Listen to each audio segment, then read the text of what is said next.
Alex Bernard. I'm the Community Development Director for the City of Sebastian and the CRA Manager. We are so excited that you are here this afternoon to provide feedback and input on what the future of our Riverview Park is going to look like. We have our consultants here, Kimley Horn. I'm going to turn the microphone over to them, and they're going to talk about what exactly we're looking for to make this park as amazing as it always has been and taking us into the future. So I'll turn it over to Sarah, and she'll lead us off. I don't know if this is really working. So I just wanted to mention real briefly, Kyler's going to get into a little bit of the details, but we're so excited that so many people have come up to show up to this and get your feedback. This ultimately, we want this to be an open discussion to help us drive the master plan for the park that all of us so dearly love, right? So I'll kind of tee that up to Kyler. He's landscape architect here at Kimley Horn and is basically the one driving the bus for the park master plan. And this really is just gathering feedback and input from all of you. Absolutely. Oh, is this on? Okay, doesn't matter. I'm Kyler Durham. I'm with Kimley Horn, as she had mentioned. I have multiple experiences with commercial mixed-use development, residential, parks, and recreation. And you know what? This park is extra special to me because I've been vacationing here. I'm originally from Indiana. I've been vacationing here for over a decade, and I recently moved down here 2 years ago. So for me to have an impact on the local community with my family members in this community, it's super special to me. So, I want to set this off right for generations to come, and we can only do that with your public input. We want to know what you guys want to get out of this park, now, in the future, as we phase it in if we need to, but that's what this first workshop is, to get that idea of what, as a community, we want to see this park become. So, first and foremost, this workshop is very much kind of a hands-on, get direct feedback from you. I'll do a small blurb about, what we have found works, what some opportunities, constraints that the site has to offer. This is by no means a concept. This is leading into a concept. So your feedback will directly impact how and what goes into this park. So by all means, voice your opinions. These boards in front of you are some potential uses, and that board in the middle is just a reflection of what's up on the screen. It's a opportunities constraint diagram, basically, of things that we have found work for the park currently, and things that we think can be reorganized or enhanced to make this place even more special. So, just to dive in, I'll touch on 3 topics that I think that are super important to improve the park. Is first and foremost a sense of arrival. 512 eastbound is heading directly into Sebastian. It's one of the main thoroughfares from 95. You want that to have a sense of arrival when you enter into the park, let alone take one on into Sebastian. That will define people's sense of place as you become head eastbound into the park. So a sense of arrival, not only from 512, but also along 1. There's multiple opportunities for, like through here, this is heading northbound.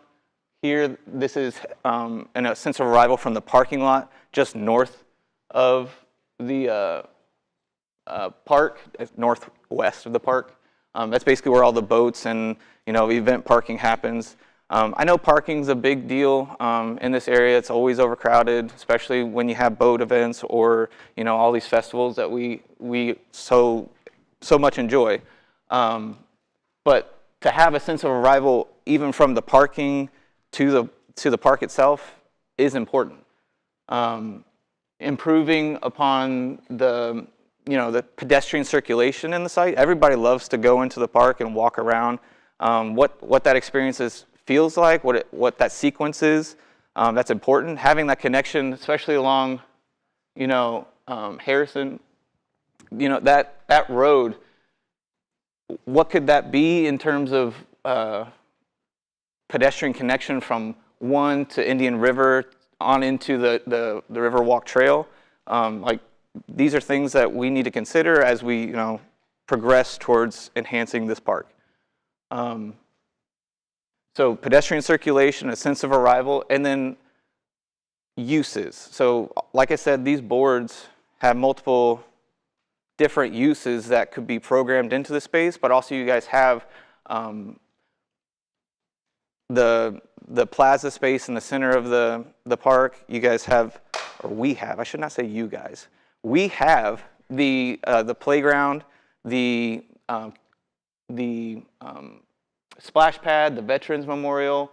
We have a kayak launch that maybe most people don't know about. There's a giant lawn space that gets used during high traffic volume events, but really from majority of the year sits empty. There's opportunities and constraints for that, obviously, because some of the flooding issues that Brian had mentioned, which we have collaborated with the city staff to review this prior to presenting this at this workshop. So we've gotten their feedback. We want your feedback. We're just trying to gather as much information from the community as possible in order to enhance this space. So those existing uses and program uses that could be programmed into the site, what are the existing constraints? The splash pad, which is a super active site for kids and family, is right next to the Veterans Memorial, which is a beautiful spot that overlooks the river, but are those uses really best suited next to each other? Should we reconsider the space provided for either one? Is this plaza space, oops, I apologize. It's a big file. Oh my goodness, I meant to push a laser. Okay. This plaza space in the center is kind of out of scale. You get to use it occasionally for the Christmas tree lighting, but a lot of times it conflicts with all the events that we have. Sometimes it's for smaller events. There's bandstands and other uses for that, but is it the proper scale? Is it being used to its full potential? I don't know. That's something for us to consider and get your feedback.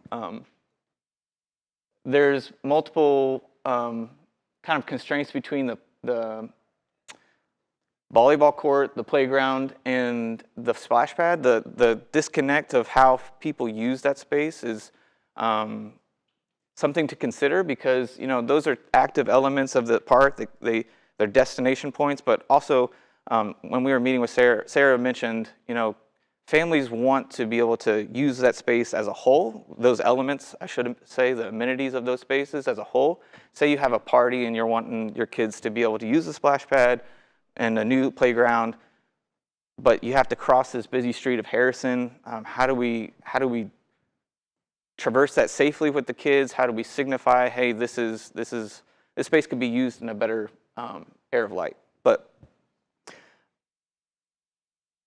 outside of that, you can observe the opportunity constraint diagram further. Digest it. And feel free to come up and ask questions. We want to engage with you guys about how we can make this park better. But those three things, I would say, are the three topics you should consider the most when evaluating the park. Is how do people circulate the site? How do you create a sense of arrival? And what programs and how should we organize the spaces so that we can best see this park into the future.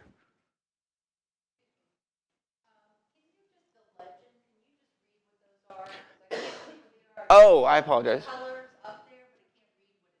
I gotcha. So the blue stars, they're landmarks, the existing landmarks.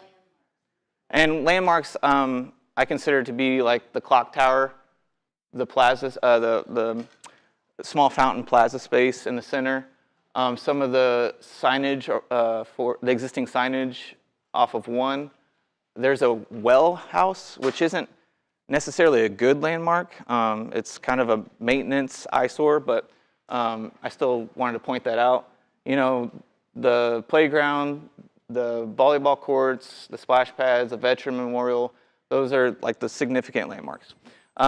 The brown pentagons are existing gazebos. Primarily they're located, and these are not the ones that are benches and cover. It's the actual gazebos located next to the playground. I apologize for all the ums. Public speaking is not my professional, or it is my profession, but it is my struggle as a profession. So bear with me. I'm very personable, but be forgiven. Anyways, the purple pentagons are potential gazebos.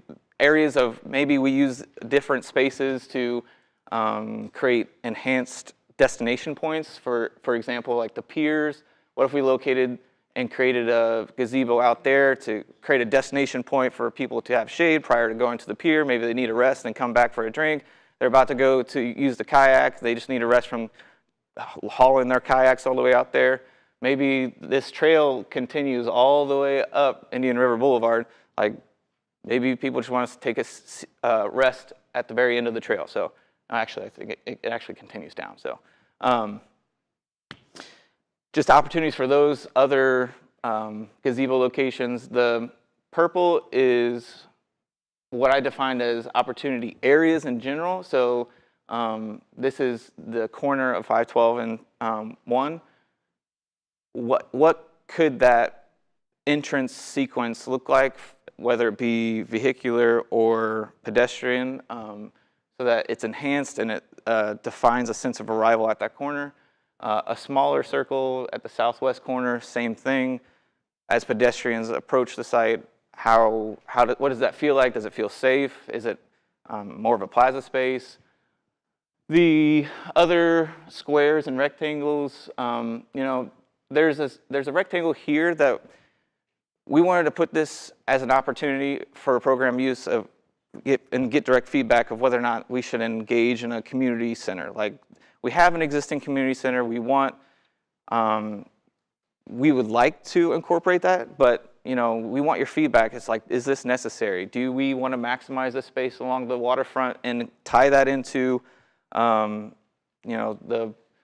park space? Does the park space have a community garden or a farmer's market? Like what we're feeding ideas so that we can get direct feedback from you guys.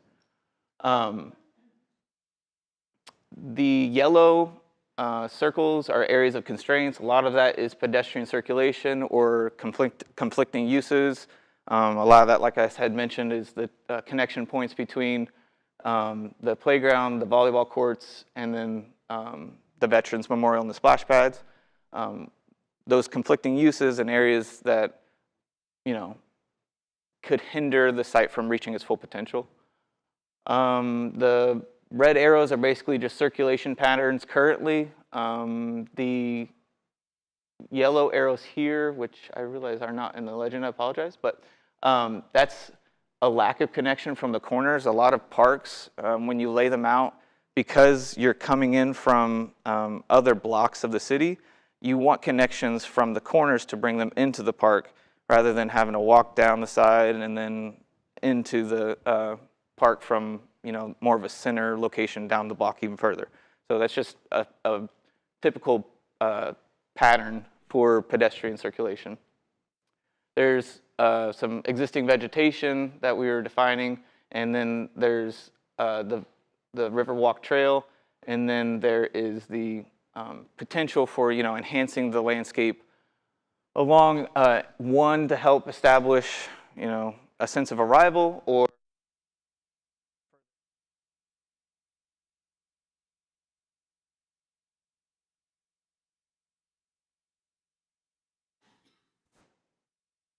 that's a good question. Thank you. That's a good question. So Brian could probably speak to that better than I can, but I know that we have been working towards. Speakers are working now. So Oh, okay. if you have a question, who asked the question? Testing, 1, 2, testing. What are the budget constraints and where's this money coming from? So right now, and we've got our Parks and Recreation Director in the back as well, we have applied for numerous grants, a land and water conservation grant, 1.5 million, and is that grant. We've applied for a couple other state grants that equate somewhere in the range of 400,000, or 4 other grants. $4 million worth of grants is what we applied for, putting it all together. Okay, so not to say we're getting all 4 million, but that's the starting point for us to try to fund this project. Obviously, we are going to have to fund some internally because we will have some match, and we do have those numbers put into our fiscal year 25 budget tentatively right now for what the match would be required from the city, and that I think the funding source for that right now is utilizing discretionary sales tax for that funding. There's specific elements that we're going to have to incorporate to be in line with Eligible. the grants that we're applying for. So I don't know if you want to speak to some of those elements or.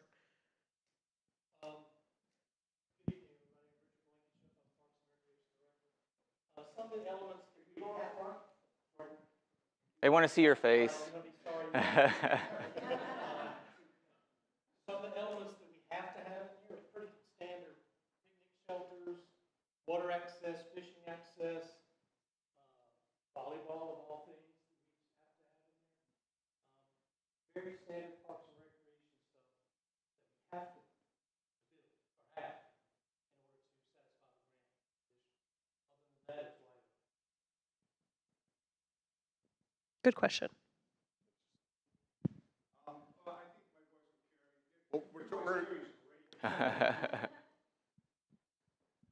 Is included in this project, like how much more our property taxes are going to go up on an ongoing basis? Because there's always forever maintenance on these projects. Well, the way I can address that is the park is X number of decades old now. The splash pad is 17 years old. Very expensive to maintain. We updated the splash pad and our operating costs go down. I can't give you an actual number. I can't guarantee you it won't go up or it will go down. But newer facilities are cheaper to operate than older facilities. Newer facilities are cheaper to operate, or less expensive to operate than older facilities. As this proposal comes together, though, that'll be part of the understanding for the residents there, correct? Absolutely. Is this matching all that information that's on there on the city's website? No, so just to clarify, we're still in the very beginning stages of this. So that's why you all are here today. We haven't already developed something and we're bringing it to you to rubber stamp. I want to be clear on that. We're soliciting input. Once we start the development stage of this, the developing of the plan, we'll have further meetings to present it, show it to city council, and you all will have an opportunity at that point to comment as well.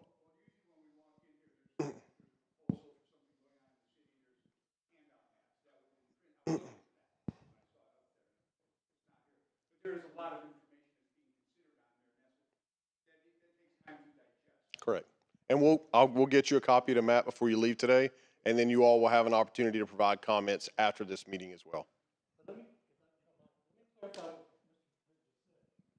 Mr. said. There's nothing up there other than constraints that are. It's existing conditions. I know, but since I'm not a park guy that builds these things, there are probably things that I'm unaware of, and there are things that I'm unaware of that other people wouldn't be aware of because they use the park differently. We all use the park differently. So it's good to have the information to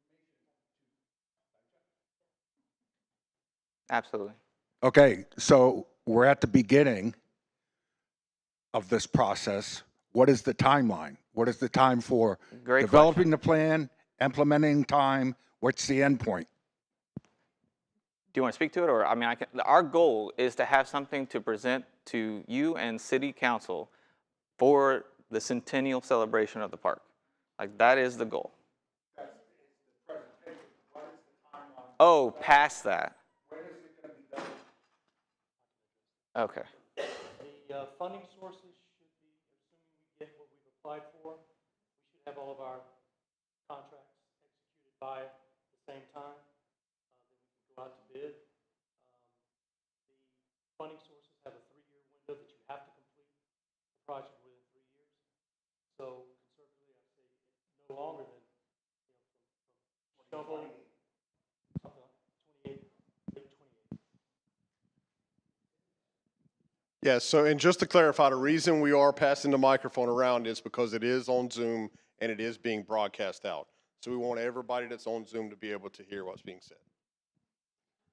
So my question is beautiful map, a lot of things to consider, but what we don't know, is there any proposed commercial development along the Indian River Lagoon that we're not aware of that may affect our input here? So I think you're probably referencing outside of the city limits. No, I'm wondering if, let's say where the mall is, where the tax collector used to be, is that going to leave and it's going to be a hotel? Obviously, if there's going to be commercial development north or south of Riverview Park, that we need to be aware of before we spend $4 million developing the park, knowing that there's going to be, 25 condo units just south on Indian River Drive. Well, I mean, the only thing I can speak to that we know is in right now in the county is a hotel just south on Indian River Drive. And that hotel has been gone back and forth. The city has expressed our opinion to the county on that hotel. Is that where Sportsman's is? No, or- it's further south. It's Okay. further south than that area.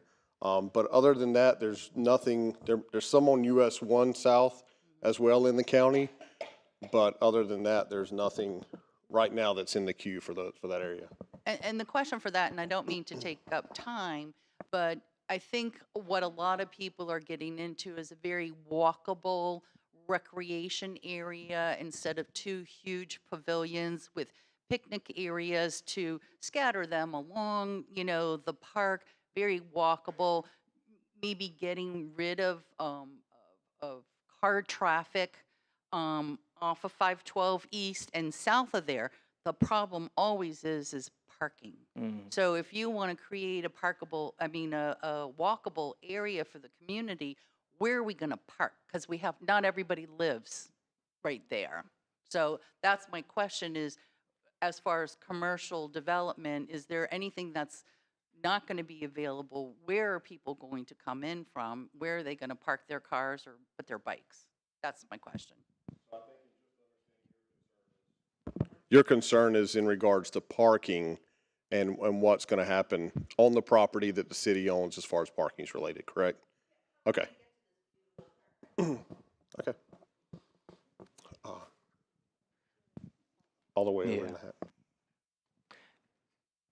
Yeah, we'll take a couple more questions, but the goal is to get feedback on the uses and things to consider to move forward into a concept, which is great. All this is, parking is the exact feedback we want. Like, okay, we need to consider this. If we're going to develop and put a lot of money into this park, maybe we should consider some additional parking areas. Maybe we should consider, yeah, exactly. So those comments are what we want to hear so that we can game plan and create a concept that fits that need. Hi, thank you so much for having this meeting today and including all of us. I've attended the park several times over the years, and as this lady over here was saying, I hope I can speak for everyone that we are so grateful to have that park. Mm-hmm. We are so blessed to have that park. And just as it is, even if you just left it alone, we're so grateful to have it. Mm-hmm.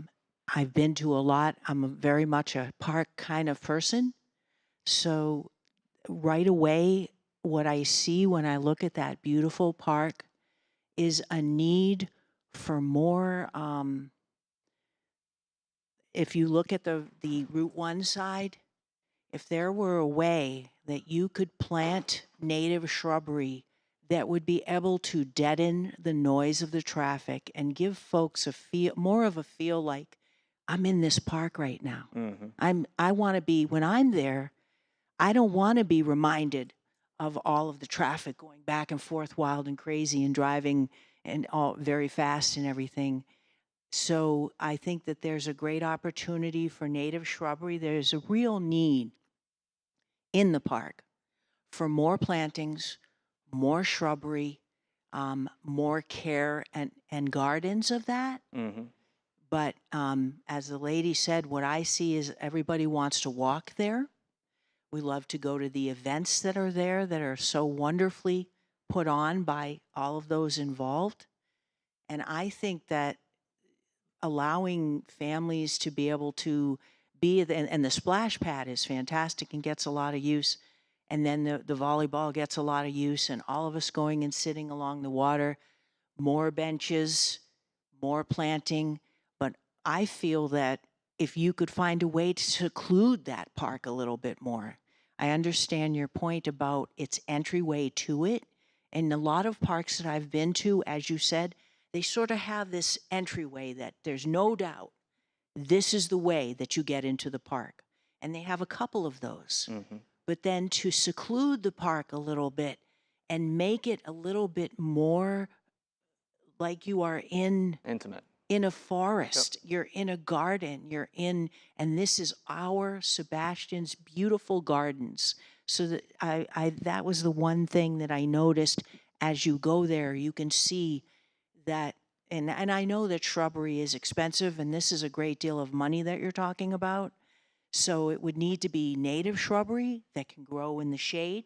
Okay. These things would need to be considered, but other than that, I love this park. Perfect. And I wouldn't do anything to drastically change it. Thank you. Hey, just real quick, Yes. perfect suggestion and lots of input. I love that.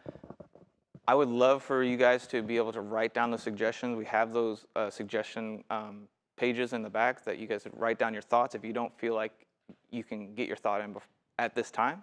But we also have, we also have stickers. I wanted to be able to give each of you 3 stickers, green and red, of things that you definitely want in the park, and you put that sticker right on the picture.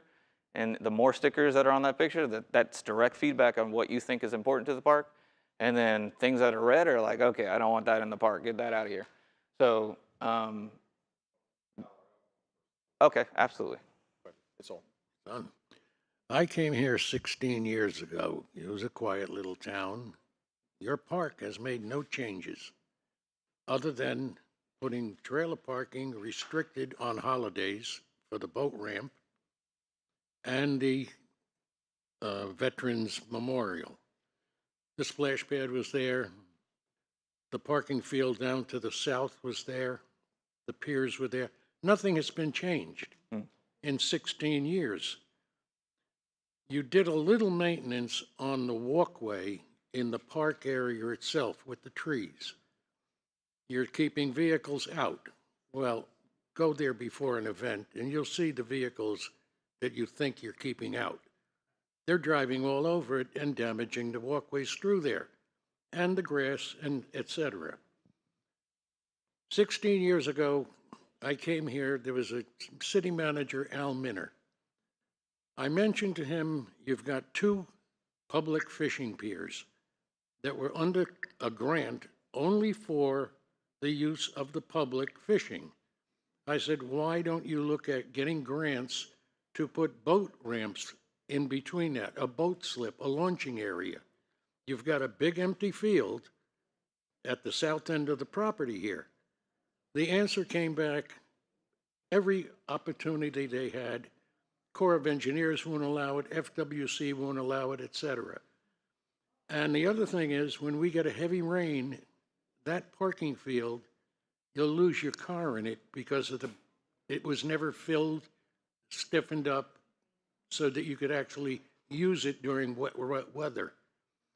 That would be a beautiful parking area for trailers, a boat ramp. There are grants for that, by the way, for the boat ramps.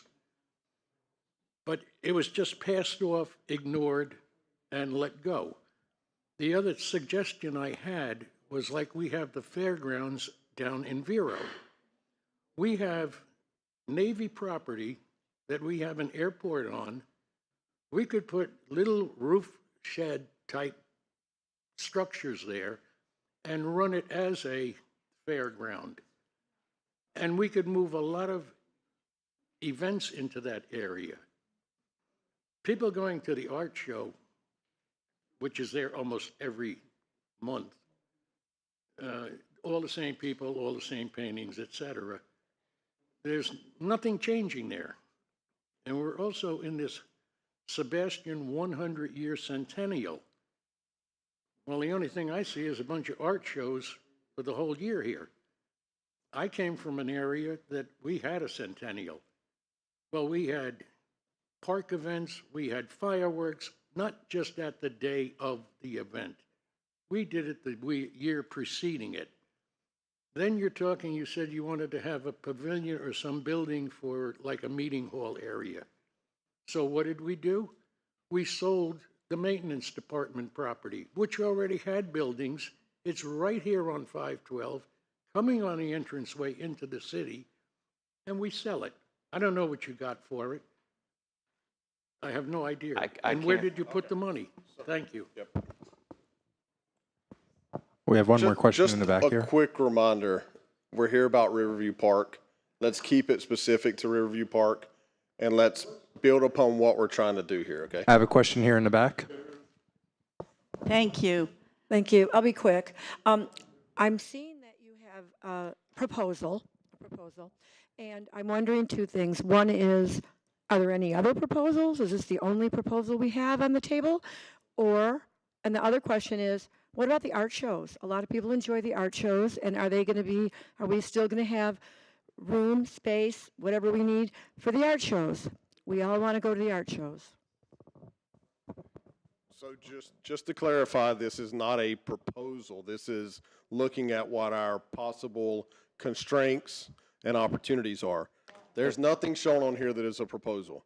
We don't show anything. We just show constraints and opportunities. This is strictly So- evaluating the park Correct. as is and what could be in terms of uses. I mean, yes, it is, but I want to tell you that the maintenance cost that we are seeing, and I'm just going to use the splash pad, okay? The splash pad is a heavily used location. It was closed today because we had a pump issue. We are spending a lot of money on our splash pad, just in a maintenance standpoint, okay? So to leave it as it is isn't an option. We have to replace the splash pad. So that's why this whole thing is coming together, is when we replace it, are there other changes to do? Can we look at the Veterans Memorial? Can we look at the playground? Can we look at the volleyball courts? We get a lot of complaints about different things that we are looking at doing here.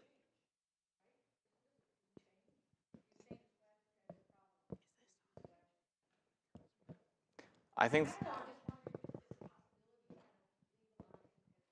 And we're not saying we're going to change everything.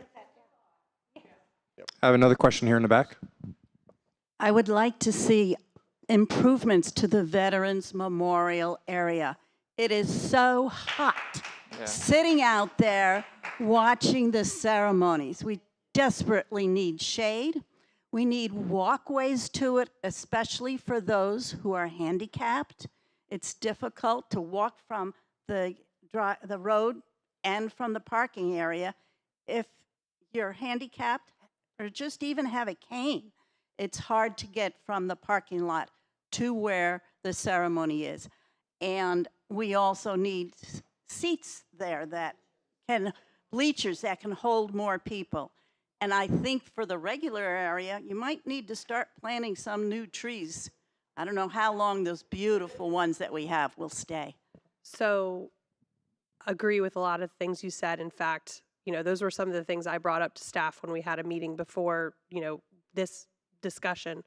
And one of the things I asked is, as a community, do we feel like the memorial's in the right space, in the right location? And I asked that because, to me, the shade of the oak trees and the location under the oak trees where the fountain is currently, to me, seems like more of the right location because, again, you get all the shade.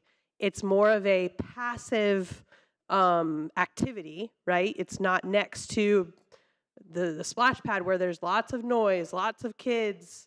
And so the question really was, is it in the right location? And so that's something that I think, we as a community should ask ourselves. And if it's something that we think that it maybe makes more sense in another location, now's the time to discuss that, right? On the table, long-term plan, it could be incorporated, relocating it to under the oaks, to your point, to provide the natural shade and cover, maybe a more appropriate location.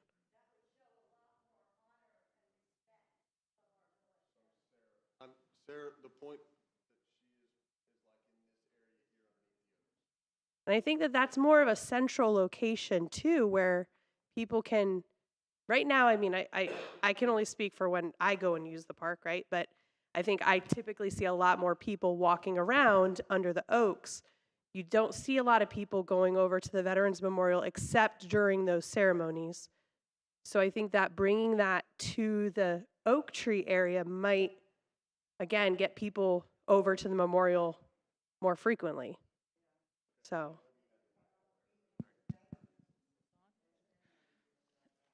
Yes, I'm part of the art club, and I just had a lot of talks with so many people that come to the art shows.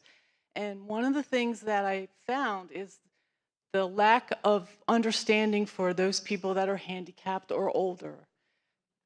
They don't have a way to get there. They don't have a way to park all the way in the overflow and get there. I think that, you used to have a jitney bus or something that you could provide.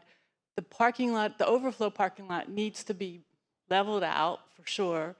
And you need to be able to provide them with a way to get to the park because they're missing out on everything.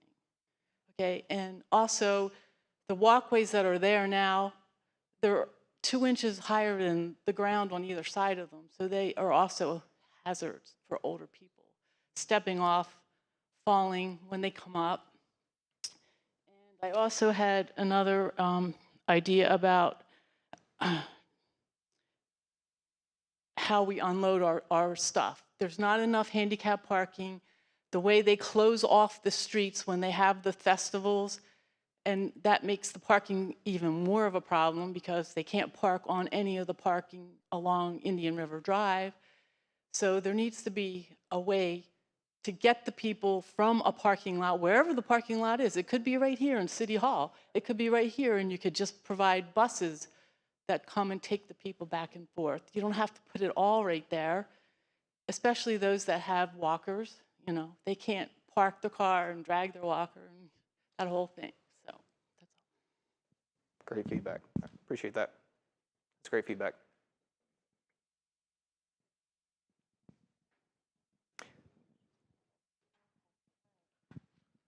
You want to take a few more questions? All right, 2 more questions. Got a question here.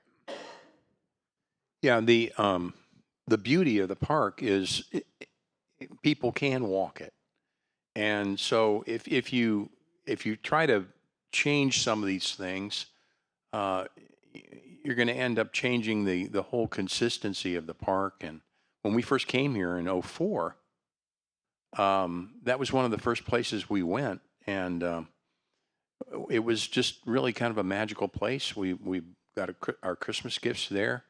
And I'm concerned that you don't turn it into a commercial spot where people that are not from the area come in and start leasing that.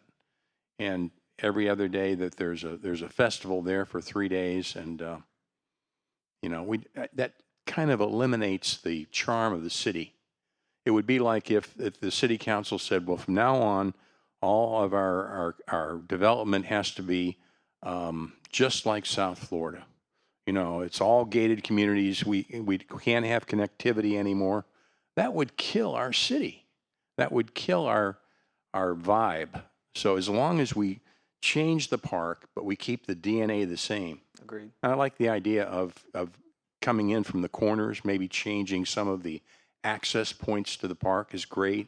An idea of maybe some native landscaping, that's a great idea that doesn't need to have a lot of maintenance problems to go along with it. All these things are good, But if we change the DNA of that park, we're going to change the DNA of our city, and I don't see that as a good thing. I was going to say, I think that that's exactly where we wanted to get all your feedback, but I want everybody to know. So myself and Kyler are both city residents.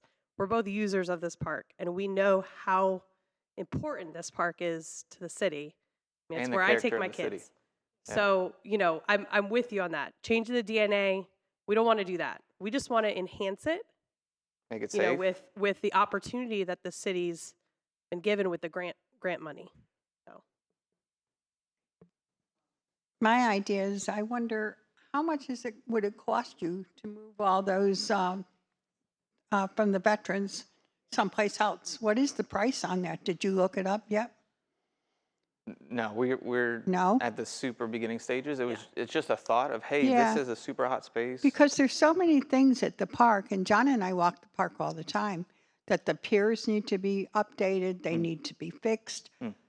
So many things need to be fixed there at the park, and then you're going to put a project out where you're moving things instead of maintaining what you already own.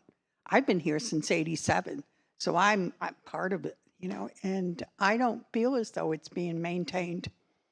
I mean, we try, we do a good job, they keep it clean and everything, but there's a lot of things that need to be fixed there. And I do like the new picnic table with the top over it. The thing. That's all. Thank you. Part of maximizing this grant money is by maintaining the things that we already have, those amenities. So in the process of, re-envisioning portions of this park, we're also able to fund the maintenance and upkeep of those other elements that are existing. So like the fishing pier and other sidewalks and things like that. And I will tell you that there's grant funding that has already been awarded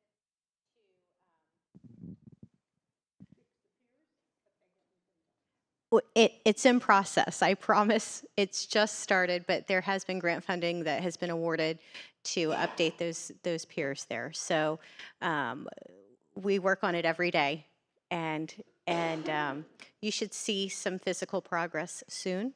And I just wanted to let you know.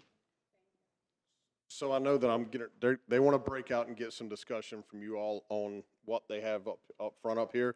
But one thing that I do want people to consider and provide some feedback on this is we've discussed numerous times the discussion of, where are we at? Red. Oh, now Here I am, big fingers. It's too close to, it's too close to the other ones. Sorry about that.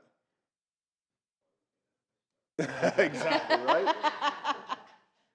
So we've got the main park area here, and we've obviously got our paved parking lot on this side. And down here is where we have our overflow lot that's been mentioned quite a bit from a lot of you, is the connectivity between the overflow parking lot and the main park area. I consider this the main park area.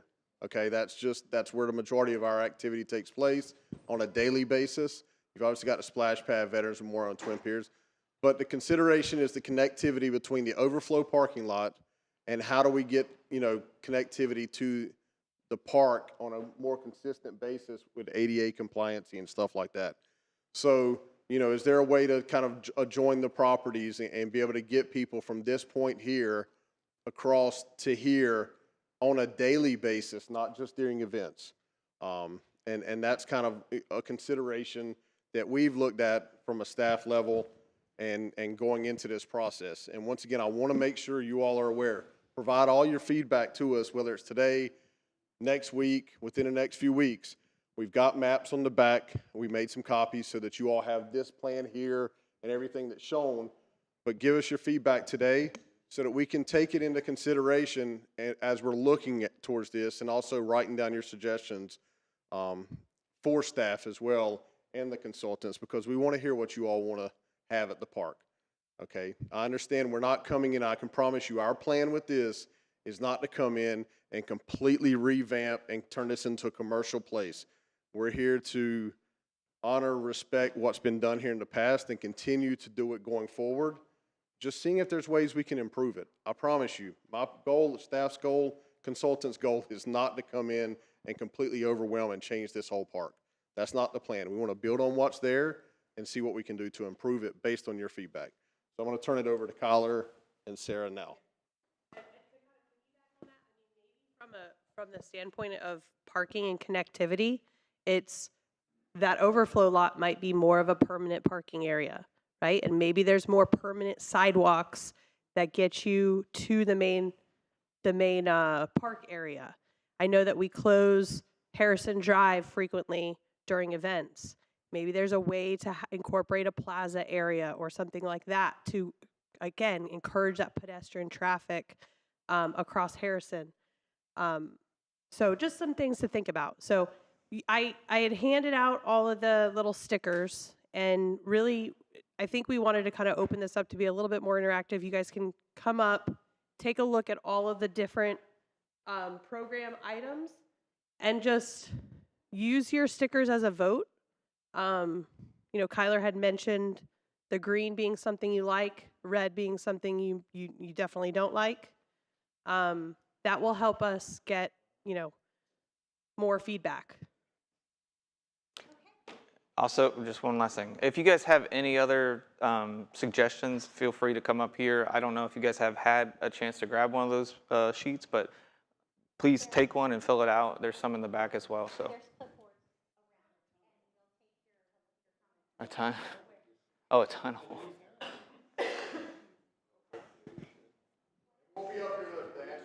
Yeah, so please feel free to get up, come talk with us. How